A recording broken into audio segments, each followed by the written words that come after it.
Muito bem, meus amigos, vamos abrir agora aqui um período de debate. Portanto, quem quiser usar a palavra fará um sinalzinho, irá o microfone ter com o interessado. Eu vou pedir o seguinte, agora nesta fase que se façam perguntas cirúrgicas, não é verdade? Se alguém quiser fazer uma intervenção de fundo, dá-me depois o nome e nas próximas jornadas a gente coloca aqui na mesa, então fará a intervenção que muito bem entender. Muito bem, então vamos a isso. Quem quer intervir? Colocar questões à mesa. Temos ali um ilustre participante junto ao corredor central. Muito obrigado. Bom dia a todos. Em primeiro lugar, as minhas felicitações por esta iniciativa, muito oportuna e com excelentes oradores. A pergunta cirúrgica é só esta, é se os 3 oradores que interviram entendem que este programa tem salvação ou se a solução indicada seria recomeçar de novo. Muito obrigado. Bem, a questão, não há de momento mais ninguém. Pois, vamos ver, juntar mais algumas perguntas. Esta é uma pergunta política. Professor Mesa, então. Muito obrigado. Gostaria só de pôr uma questão ao Dr. Pedro Sanches relativamente à sua exposição, porque pareceu-me que a sua exposição era um pouco a crítica relativamente às decisões do Tribunal Constitucional. Ora, há várias posições que eu tenho que acho que a jurisprudência do Tribunal Constitucional parece mais uma proteção do Estado, dos cidadãos, do que propriamente dos cidadãos do Estado, como deveria ser o Tribunal Constitucional. Há um acórdão que diz expressamente que o congelamento das rendas não afeta o núcleo essencial do direito propriedade, ao contrário do que disse o Tribunal Europeu dos Direitos do Homem, e é esse acórdão da venda forçada que eu devo dizer, eu próprio acabei por provocar, porque solicitei ao Presidente Cavaco Silva, na altura, como responsável da Associação de Livres Proprietários, que fizesse a fiscalização da constitucionalidade. E parece-me, de facto, não tendo essa venda forçada cobertura na Constituição, é bastante paradoxal a posição do Tribunal Constitucional. E que na altura fiz até uma intervenção crítica dizendo, isto faz lembrar o moleiro de Sanssouci, que foi capaz de dizer ao Frederico Guilherme da Prússia que ainda havia juiz em Berlim, mas parece que o nosso Tribunal Constitucional não entende que lhe podem tirar os bens à força para vender a terceiro. É só, obrigado. Muito obrigado, Sr. Professor. O professor Pedro Sanches tomou boa nota da questão. Mais alguma?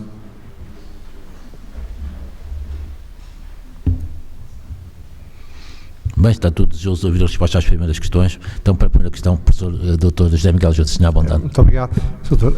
Basicamente, o conceito de salvação tem muito a ver com o céu a que desejamos chegar.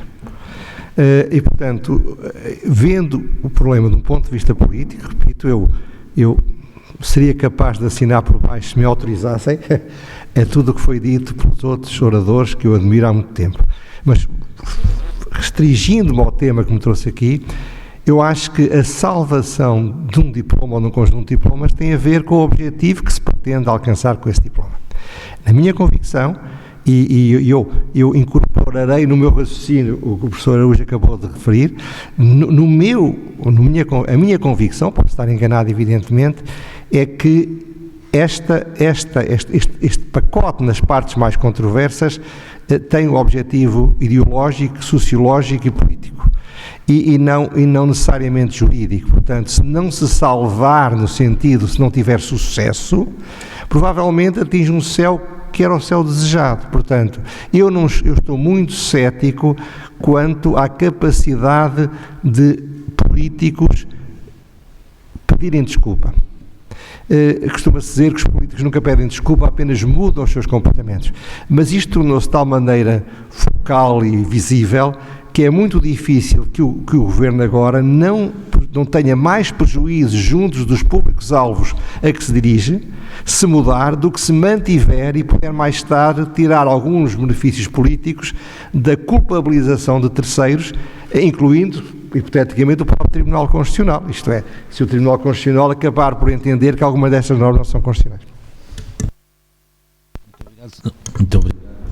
Sr. Professor Pedro Sanches vai responder à questão colocada pelo Sr. Presidente Menezes Leitão, que eu ia reforçar também com uma dúvida minha, que é o seguinte: o Tribunal Constitucional, enfim, para determinados diplomas que foram aprovados no chamado período da Troika, considerou certos diplomas inconstitucionais por atingirem o princípio da confiança, que é um princípio muito querido aos privatistas, não é? E que também está na Constituição, também se traduz na Constituição. Eu pergunto, não haverá neste pacote um forte atentado ao princípio da confiança? Eu recordo que nós estamos no mundo ocidental, estamos na União Europeia, isso se chama de economia de mercado. Muito obrigado. Muito obrigado, Sr. Professor Menezes Leitão, e também Sr. Professor António Menezes Cordeiro. Eu diria, em primeiro lugar, que a nossa perspectiva sobre o que é o direito à propriedade privada não se parece coadunar com os limites que o Tribunal Constitucional admitiu, desde logo naquele acórdão, e eu selecionei por uma razão. Por considerar que, mesmo na visão mais permissiva do Tribunal Constitucional, pelo menos a medida do arrendamento compulsivo não entraria, mesmo para quem parte dessa perspectiva menos exigente do que é a propriedade. Eu diria até que naquele acórdão que referi, 2009, eu selecionaria uma boa parte da fundamentação do Tribunal Constitucional, não a conclusão a que ele chegou quanto à venda forçada. Diria ainda assim que, para os defensores desta medida que dizem, vejam que até se permitiu a venda forçada, eu diria que mesmo sob essa perspectiva, o arrendamento compulsivo não teria cabimento na Constituição.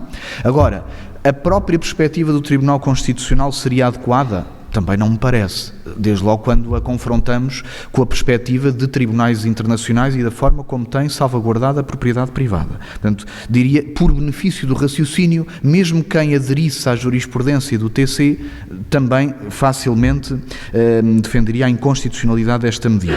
À luz do princípio da tutela da confiança, aqui por falta de tempo concentrei-me mais na propriedade privada, eu diria que à luz do princípio da tutela da confiança, sobretudo, mais uma vez, quanto ao arrendamento compulsivo, o facto de um proprietário ter um investimento de confiança na aquisição de uma propriedade,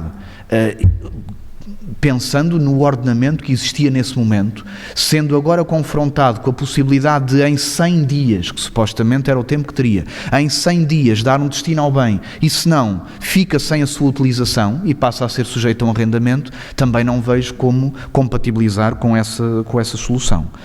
Então, à luz do que estou a dizer, será que, aquela pergunta interessante, será que há alguma salvação neste programa?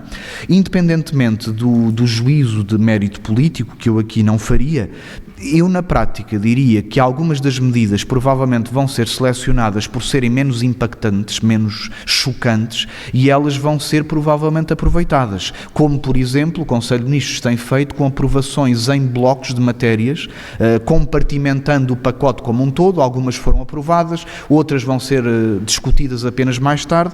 Provavelmente, especulando um pouquinho, o que poderiam fazer é aproveitar algumas medidas de agravamento fiscal do alojamento local, mas evitar a proibição total do alojamento local.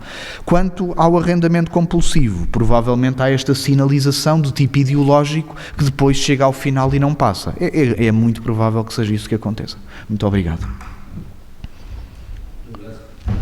Muito obrigado, Sr. Professor. Bom, estas jornadas vão continuar, nós estamos, enfim, bastante folgados dentro do tempo, de modo que vai haver um intervalo para café, vai ser servido ali um café e uns pequenos bolinhos. Eu peço aos ilustres participantes que não se entusiasmem demasiado, para terem o estômago leve, não é? Para podermos retomar dentro do nosso calendário. Muito obrigado a todos, muito obrigado aos senhores oradores e até já.